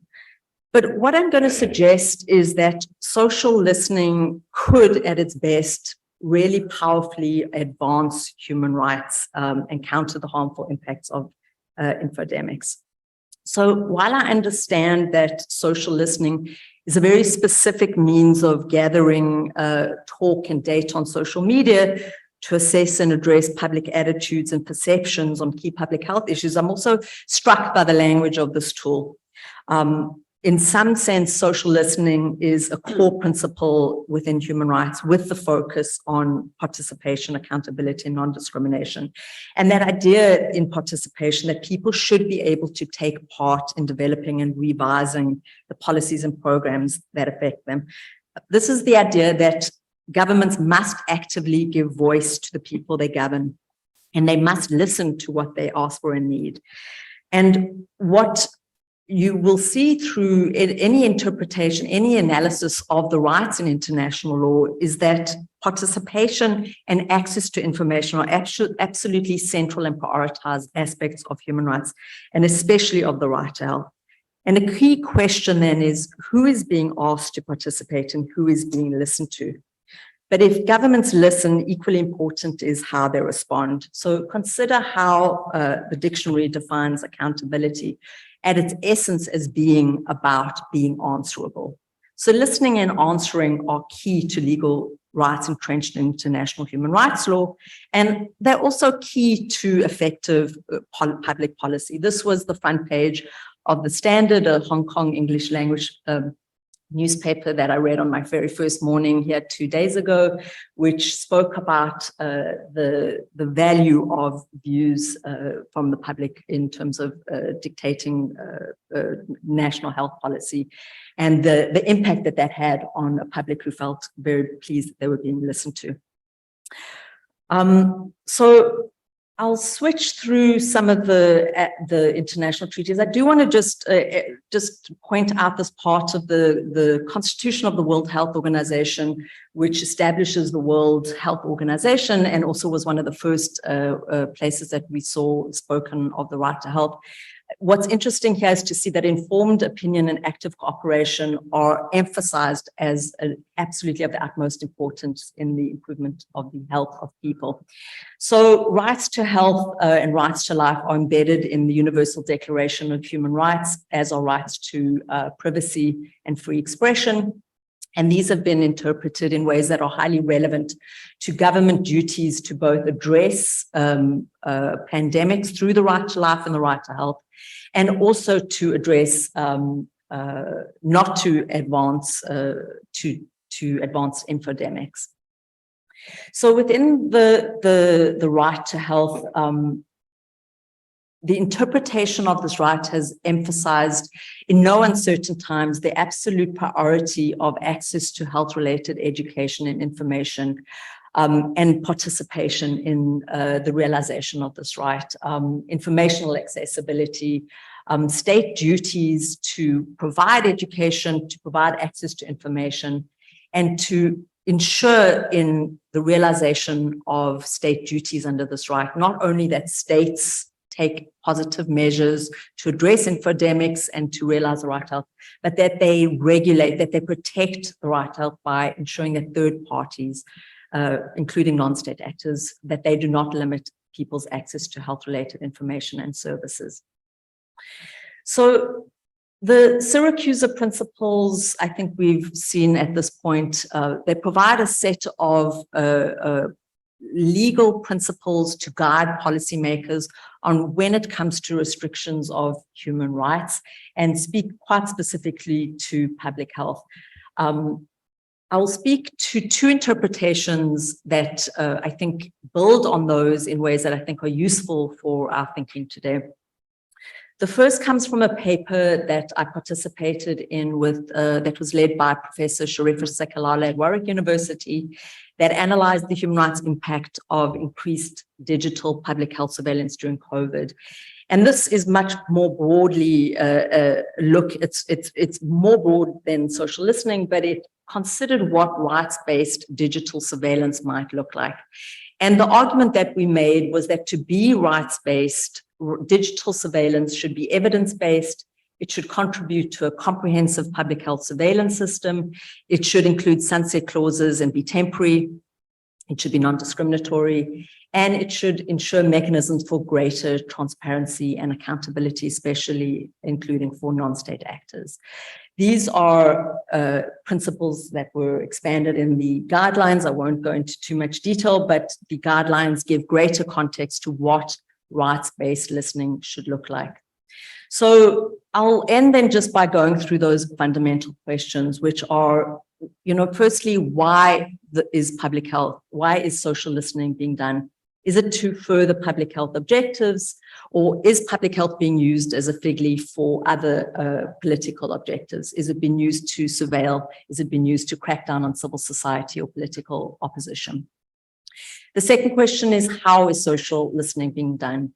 Is it being done in a way that respects rights to privacy, consent, and free expression? Is it being done in an anonymous, non-transparent, and non-discriminatory way? Is it time-bound? And is it necessary, temporary?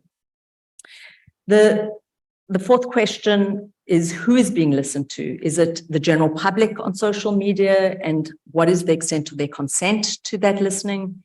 That also implicates the question of, if that is the target base, then who is not present on social media? How do those who are conducting social listening as public health exercise get at the groups who are not present on social media? And if it is marginalized groups that are being listened to, how will surveillance impact them? Who is doing the listening? Is it governments? Is it non-state actors? If it is private actors like big tech, to what extent are they being regulated under national or international law? To what extent can civil society contribute to the accountability of either states or non-state actors?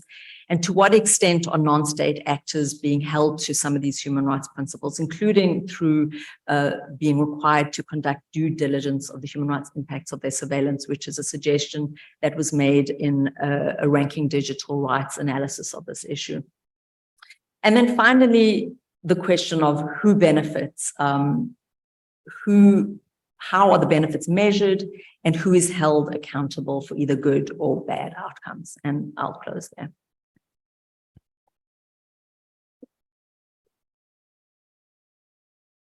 Thank you very much, Lisa. Also under time, we're speeding through your presentations and some very, excellent questions and a lot of food for thought from both of your presentations so far. Our third presenter, Dr. Lamchuk. So good afternoon. So my presentation today is based on a research project that I've been doing, investigating the legal sanction for disinformation campaigns in the US, Canada, New Zealand, and Australia, the so-called Five Eyes countries, and the technological methodologies and tools for detecting and analyzing disinformation campaigns, which are called social cybersecurity. Our research focused on disinformation involving pseudo-legal claims and conspiracy theories.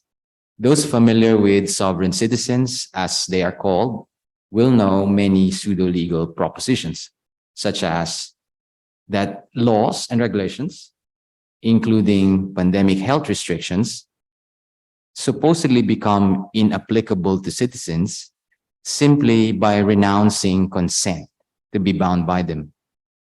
Or that there were secret events in legal history which caused the government and its laws to be replaced by a different legal system called Admiralty law.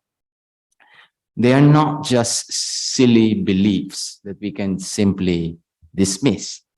Right now, we have hundreds of thousands of individuals in Australia and beyond who sincerely believe these things. Because of pseudo-legal claims and conspiracy theories, serious harms to society have resulted. Sovereign citizens clog the courts with vexatious cases, wasting precious time and resources.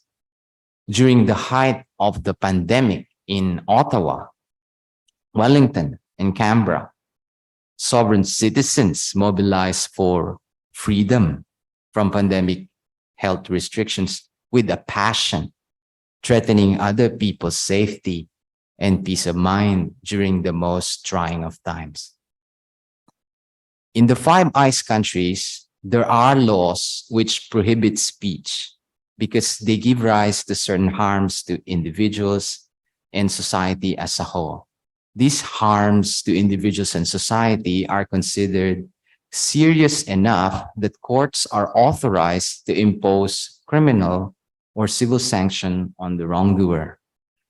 Therefore, theoretically, it should be possible to litigate forms of disinformation and misinformation that are violations of laws. Indeed, it is the hope of some advocates to use litigation to impress the need for accountability in extreme cases of disinformation and misinformation. However, not all forms of disinformation and misinformation will lend themselves to litigation. Pseudo-legal disinformation, with which we were concerned in our project, largely escapes litigation. Pseudo-legal claims and conspiracy theories circulate freely without attracting legal liability. These laws on defamation, the laws on defamation and cyber abuse, which concern themselves with harms to identified individuals, will typically not apply because the harm of pseudo-legal speech is social rather than individual. Pseudo-legal speech does not typically concern elections, and so laws prohibiting misleading voters will also not apply. Meanwhile, foreign interference laws, which are much broader, will only apply if disinformation emanates from a foreign agent. Now, as the response to pseudo-legal speech also demonstrates, platforms' actions on dis and misinformation have overtaken court actions in importance. it is platforms' technology-assisted content moderation rather than courts' legal sanction of prohibited speech, to which governments turn to regulate speech. Indeed, current legislative efforts to respond to dis and misinformation focus on influencing platforms to have adequate policies and to enforce them by using review mechanisms that are legitimate. However, this focus on platform regulation is deeply problematic and has limits. Platforms are private businesses after all, and their interests and business models that are about monetizing data do not always coincide and are often in conflict with the public interest in having means of communications that are safe for respectful and truthful discourse. There are more incentives for platforms to make quick content moderation decisions than for them to be accurate and just in their decision making. Finally, while platforms are able, with the help of technology, that is AI and machine learning, to automatically go through and analyze an increasing volume of online content, they can only deal with information and accounts through labeling, deprioritization, blocking, or countering false information with more credible ones.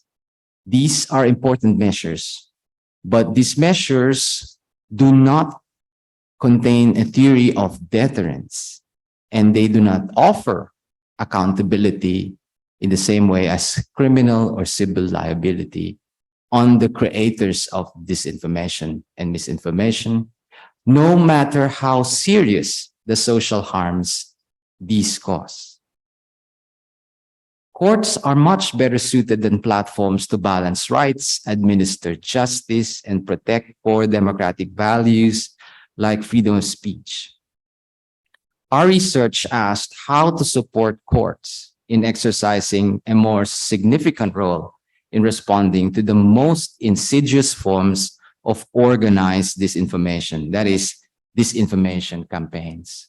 A disinformation campaign is a highly coordinated series of actions within platforms, perpetrated by a network of actors and has a socially harmful purpose. In contrast to disinformation, which often implies a single action, and misinformation, which lacks the element of intention to do harm, a disinformation campaign suggests a level of planning and organization that should be responded to systematically and with appropriate legal tools. In those extreme cases, courts should be authorized to exact accountability on those most responsible for the harm done, to regain control over speech regulation, and to reduce government's over-reliance on opaque and unaccountable platform decision-making. This proposed solution entails two requirements, one legislative and two technological. The legislative requirement relates to the need to specify when disinformation and misinformation should be considered so severe that they necessitate legal sanction on the wrongdoer. We believe the conduct of disinformation campaigns on platforms should be prohibited and sanctioned, and the court's jurisdiction should be expanded accordingly. There are also technological requirements. For justice to be administered by courts in the most severe forms of organized disinformation, litigants and judges must be assisted with the appropriate tools for generating and assessing evidence of disinformation campaigns. Now, a cursory examination of platforms' reports on their actions with respect to enforcement of their policies on coordinated inauthentic behavior and platform manipulation shows that platforms claim knowledge of who is manipulating social media discourse and how manipulation is carried out. Similarly, using an industry social listening tool, researchers from the Center for Countering Digital Hate have argued that 65% of global anti-vaccine discourse within the time period they analyzed have originated from just a few identified individuals, whom they call the disinformation dozen. In our research, we looked at social cybersecurity methodologies and tools for analyzing social media data using various techniques such as natural language processing, machine learning, and social network analysis to observe and investigate a disinformation campaign within platforms.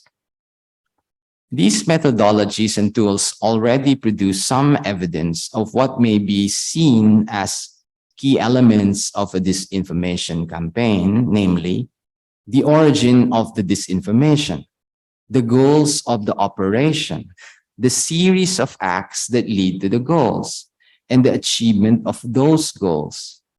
An example of such a methodology is the so-called BEND framework, B-E-N-D. This framework empirically ascertains which user accounts engage in influencing activities through which actions or maneuvers and toward which affected users.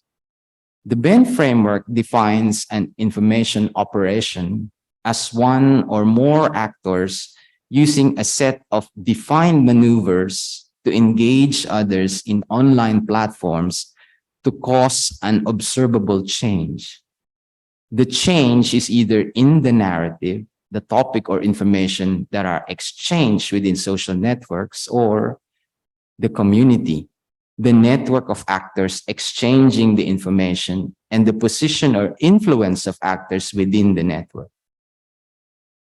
By identifying the social media accounts that conduct maneuvers on other social media accounts, the BEND framework can help establish the identity of perpetrators, as well as reveal whether perpetrators use real persons, bots, cyborgs, government actors, news agencies, celebrities, etc.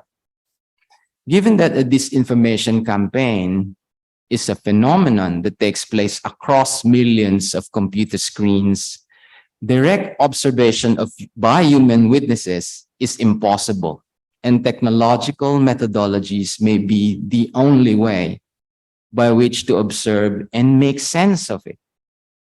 But however useful these technological tools are in producing such claims, judges and parties to a lawsuit need to understand and assess those claims.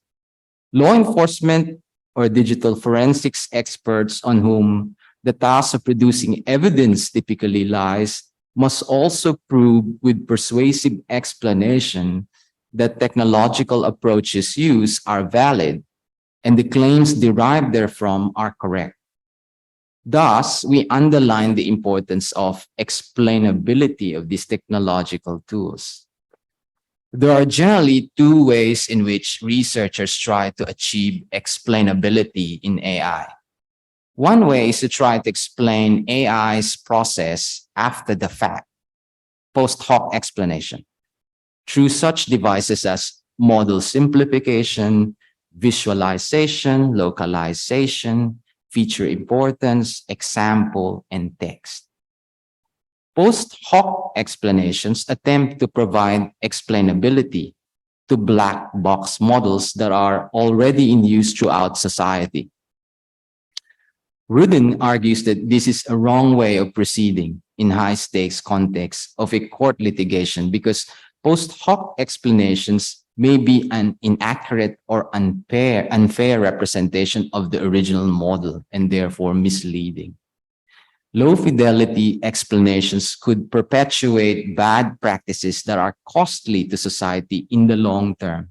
Instead of post hoc explanations, therefore, explainability should be accomplished by developing inherently interpretable models that could replace black boxes.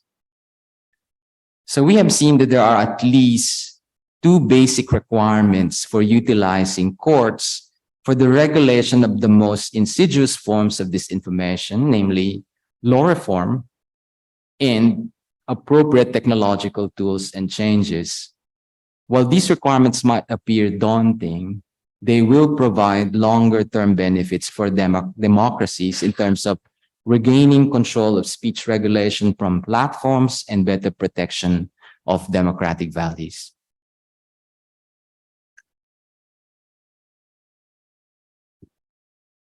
Thank you very much. And all of you made excellent time.